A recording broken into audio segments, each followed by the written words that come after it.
कारण अजित पवार यांनी शरद पवार यांच्या राष्ट्रवादी काँग्रेससोबत यापुढे देखील आघाडी करण्याचे संकेत दिलेत अशी चर्चा पुन्हा एकदा राजकीय वर्तुळामध्ये सुरू झाली आहे। या संदर्भात पुण्यामधल्या पत्रकार परिषदेमध्ये अजित पवार यांनी अत्यंत सूचक असं वक्तव्य केलंय। पुण्यात अजित पवार यांच्या राष्ट्रवादीच्या बॅनरवर शरद पवार यांचा फोटो देखील लावण्यात आला। यावरती आज पत्रकारांनी अजित पवार यांना प्रश्न विचारला, त्यावरती अजित पवारांनी देखील सूचक उत्तर दिलंय। तुमच्या तोंडात साखर पडो असं अजित पवार म्हणाले। दरम्यान पुणे आणि पिंपरी चिंचवड महानगरपालिकेमध्ये दोन्ही राष्ट्रवादी काँग्रेस एकत्र निवडणूक लढवत आहेत। त्यातच अजित पवारांनी आज दिलेल्या या उत्तरामुळे राजकीय वर्तुळामध्ये पुन्हा एकदा चर्चा सुरू झाली आहे। तर पिंपरी चिंचवडच्या हद्दीलगत फ्लेक्सवरती दिसतोय, हा कायमस्वरूपी दिसेल की फक्त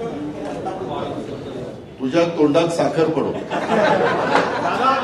तर पिंपरी चिंचवडच्या हद्दीलगत फ्लेक्सवरती दिसतोय, हा कायमस्वरूपी दिसेल की फक्त तुझ्या तोंडात साखर पडो। तर पिंपरी चिंचवडच्या हद्दीलगत फ्लेक्सवरती दिसतोय, हा कायमस्वरूपी दिसेल की फक्त तुझ्या तोंडात साखर पडो।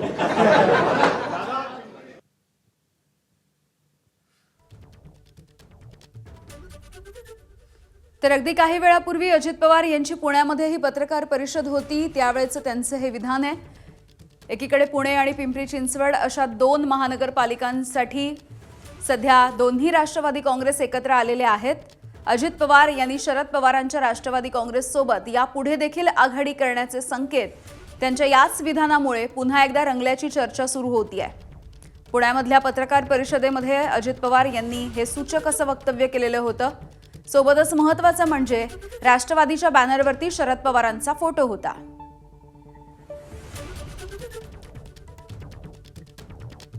तर राष्ट्रवादीचे प्रदेशाध्यक्ष सध्या शशिकांत शिंदे आपल्या सोबत आहेत। शशिकांतजी, एक सूचक विधान अजितदादांचं आणि दुसरं म्हणजे राष्ट्रवादीच्या बॅनरवरती आज शरद पवारांचा फोटो देखील दिसून आलाय।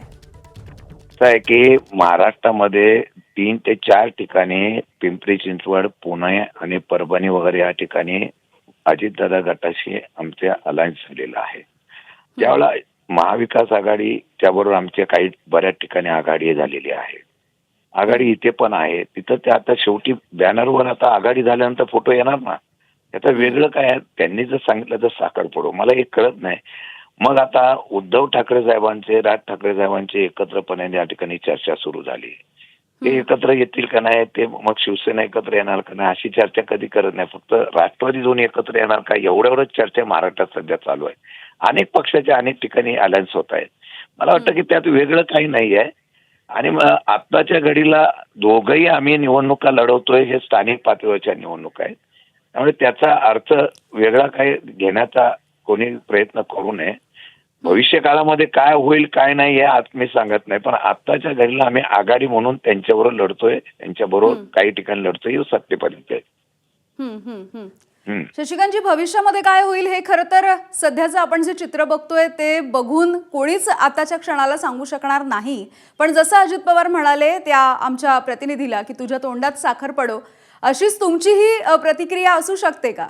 तुमचं काय म्हणणं आहे या आघाडीबद्दल? अजितदादा हल्ली फार मन मोकळेपणाने अशा प्रकारच्या वेगवेगळ्या प्रकारच्या सभेमध्ये सुद्धा बोलत असतात। त्यांच्या स्वभावात आणि त्यांच्या बोलण्यामध्ये मिश्किलपणा आलेला आहे, त्यातला तो एक भाग असू शकतो। आणि मला वाटतं की आज त्याचा अर्थ लगेच साखर पडो, नवीन वर्षाची त्यांनी काय सांगितलं तर लगेच साखर पडो असं म्हणाले असतील। मला वाटतं की आजच्या घडीला फक्त आम्ही एवढंच बघतो की आज आम्ही एकत्रितपणे काही ठिकाणी लढतो आहोत।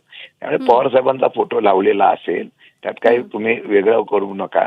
मला वाटतं भविष्य काळामध्ये काय होईल हे आता मला सांगा, महायुती म्हणून एकत्र असताना अजितदादांना बऱ्याच ठिकाणी त्यांनी बाजूला ठेवलेलं आहे त्यांच्या गटाला, ही वस्तुस्थिती आहे। त्यामुळे जिथे जिथे होईल त्यांना पक्ष म्हणून प्रत्येकाला पक्ष वाढवण्याचा, पक्ष करण्याचा प्रयत्न करण्याचा अधिकार आहे। तशा पद्धतीने तिथं योग्य ठिकाणी आम्ही आघाड्या झालेल्या आहेत। उद्याचं मी आज काही सांगत नाही, आज फक्त आघाडीतून आम्ही लढतो एवढं तुम्हाला सांगतो। बरं, धन्यवाद तुम्ही बोललात यासाठी। तर पुण्यामध्ये अजित पवार यांनी केलेलं हे काहीसं सूचक विधान आपण बघत होतो। एबीपी माझा, उघडा डोळे बघा नीट।